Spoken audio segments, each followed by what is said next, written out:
Halo Besti, ketemu lagi di vlog pulang kerja aku. Hari ini aku akan membahas sebuah artikel dari Ibu Megawati. Nih, judulnya aku bacain dulu ya. Jadi di sini Ibu Megawati di artikel ini ya tertulis di sini bahwa tulisannya nih, pesan Ibu Megawati ke ibu hamil. Nah lo garis bawah, ibu hamil, please jangan cengeng katanya. Aduh gimana ini, ibu hamil kan memang suka gitu ya. Bentar cengeng, bentar nangis, bentar mellow. Melihat sinetron nangis, melihat orang lagi duduk sendirian nangis. Ya kan kita suka baper gitu, nggak jelas gitu. Jadi gimana nih caranya? Biasanya kan ibu hamil kan memang suka sensitif gitu ya. Gak ada apa-apa, padahal nangis sendiri, sensitif sendiri, gak diperhatiin dikit, baper gitu. Jadi sebenarnya gimana ini? Bisa nggak sih Ibu gitu? hamil nggak cengeng ya? Ibu hamil nggak cengeng gitu bisa nggak sih? Ya bisa aja sih sebenarnya ya, tergantung bawaannya, tergantung hormonnya. Cuman ya agak sulit ya kalau memaksakan ibu hamil jangan cengeng. Iya. Ya mungkin himbauan supaya lebih struggle gitu terhadap walaupun ada apa masalah, ada apa ya. Mungkin himbauannya supaya lebih mampu menghadapi tantangan itu loh, himbauan baik. Iya, di sini sih Ibu Megawati juga bilang sih, dia meminta para ibu hamil untuk tegar Besti. Jadi harus dibahas apa nih, Ibu Megawatinya apa cengengnya? Cengengnya dong. Cengengnya ya, jangan Ibu Megawatinya ya. Oke, sebenarnya gini deh, pertanyaan normal nggak sih ibu hamil itu cengeng, gampang mellow, lebih sering nangis gitu? Ya, menurutku sih normal-normal aja, karena kan kadang ibu hamil itu sendiri tidak bisa mengontrol loh yang terjadi di tubuhnya. Karena banyak faktor kan yang terjadi, misalnya terjadi perubahan hormon tadi, kemudian banyak faktor deh, misalnya ngerasa aduh nggak nyaman, mau serba salah ngapa-ngapain juga gitu. Jadi pasti bawaannya lebih sensitif. Perubahan fisiknya juga Fisiknya ya. iya, jadi kayak ngerasa aduh aku gendut banget nih gitu kan. Jadi mau ngapain sedih gitu kan. Jadi ya wajar aja sih menurutku kalau tiba-tiba jadi lebih sensitif atau lebih cengeng sih. Ya, jadi aku bacain faktanya dulu deh. Untuk trimester pertama katanya kehamilan itu memang kecenderungan hormonalnya berubah drastis kan lebih besar karena dari normal ke peningkatan hormon-hormon tertentu kan. Jadi keseimbangan hormonnya terganggu, jadi lebih irritable gitu terhadap masalah, terhadap lebih overthinking lah kalau ininya bahasa sekarang. Lebih banyak dipikirin sedikit masalah. Jadi kesannya sedih terus gitu, gampang nangis. Nah, itu pengaruh hormon sebenarnya kan. Dari hormonal dari dalam diri sendiri gitu. Nah, pada trimester pertama karena perubahan drastis hormon itu, jadi ibu itu lebih sering nangis gitu, lebih sering gampang sedih gitu. Jadi itu normal. Dan secara fisiologis itu normal gitu. Dan trimester kedua ketiga pun katanya banyak juga kasusnya, tapi itu lebih ke arah emosional biasanya. Jadi lebih maksudnya marah-marah gitu? Bukan. Apa tuh? Itu tadi sedihnya karena emosional, bukan walaupun pengaruh hormonnya masih ada, tapi lebih ke arah emosionalnya gitu, lebih ke arah bahwa perubahan fisiknya kan makin kelihatan, makin gede gitu badannya, makin berat, makin sesek, makin mungkin jadi gelap-gelap kulitnya, terus ngelihat muka jadi kayak nggak bagus kayak gitu. Kemudian juga bisa dipengaruhi oleh ini planning ke depan gimana nih, saya baru kan punya anak, cara ngerawat anak seperti apa gitu, cara mendidik anak gimana gitu. Jadi itu yang ngebuat ibu kadang-kadang kalau misalnya dia ngerasa aduh saya nggak mampu, akhirnya sedih lagi gitu, cengeng lagi.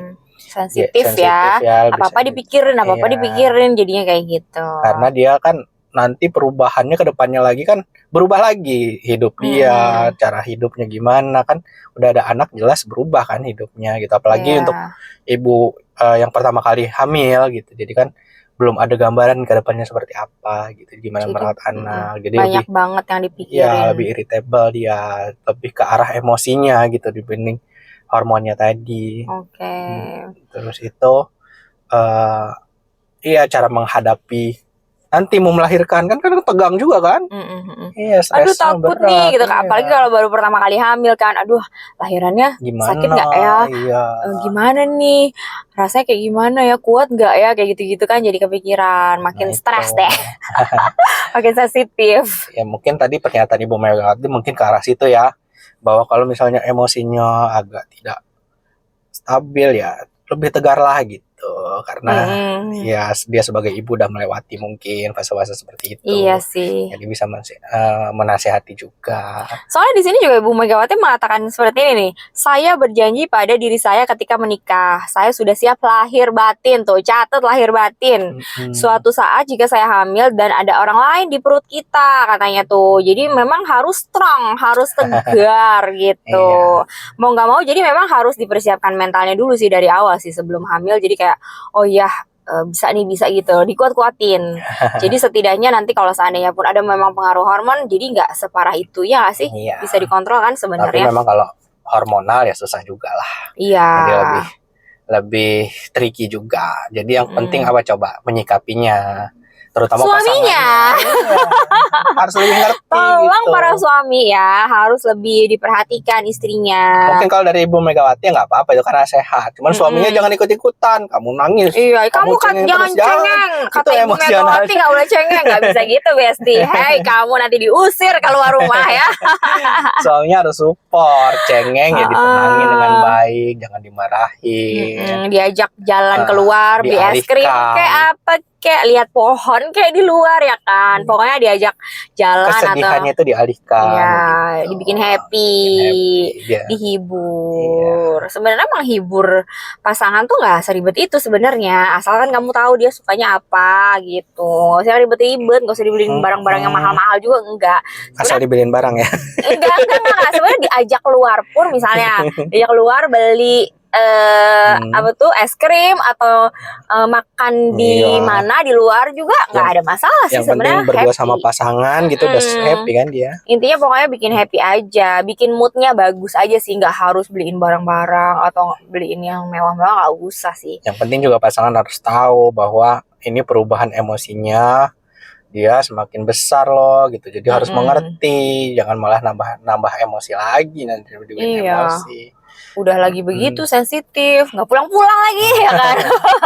Atau dicuekin nonton bola mulu misalnya ya kan. Oh itu curhat itu. Oh enggak ya. Enggak sama gitu Besti. Oke, terus apa lagi jadi? Iya, jadi mungkin yang perlu diperhatikan adalah gimana kita menghadapi emosi itu gitu. Diri sendiri dan pasangan juga itu harus saling mengerti. Kemudian gimana cara mengatasinya gitu. Apakah kita harus larut dengan emosi atau kita alihkan dengan kegiatan yang lebih positif gitu. Untuk masalah hormonal tadi ya kita ikutin aja karena memang ini normalnya. Iya, normalnya gitu. kayak gitu. Fisiologisnya kalau dalam kedokterannya memang fisiologisnya seperti itu, ya ikutin aja tapi jangan berlarut-larut gitu. Kalau lagi sedih, melo ya nggak apa-apa bersedih, cuman jangan terlalu lama gitu. Kalau udah hilang ya jangan berlarut-larut. Tapi kadang-kadang ada loh bunda-bunda yang pura-puranya gara-gara lagi hamil ya aku bisa ngapa-ngapain nih gitu kan. Minta ini minta itu misalnya kayak gitu. Jangan ya bunda ya. Itu yang dibilang tadi berlarut-larut dengan emosinya. Keterusan malah jadinya. Oke, jadi energi positif itu energi negatifnya dikasih makan terus gitu, jadi bertumbuh dia negatifnya. Jadi intinya sebagai perempuan ya harus bisa mengontrol juga ya, walaupun agak sulit ya, setidaknya kita lebih menenangkan diri lah, terus lebih bisa mengontrol emosi kayak gitu-gitu sih. Tetap harus ada usaha juga sih dari kita. Terutama juga pasangan sih. Berarti masuk kan omongan Ibu Megawati kan, ada benarnya juga. Sebenarnya ya. Biasanya kan nanggapinnya emosi aja salah terus nih gitu. Sekarang ada positifnya kok gitu kalau disikapi dengan positif juga. Iya, karena kadang-kadang kita harus mengerti juga sih kondisi pasangan ya. Kalau seandainya suami kamu juga lagi dalam tanda kutip susah gitu kan, terus kitanya merengek-rengek, nangis-nangis, malah dia jadi stres juga gak sih?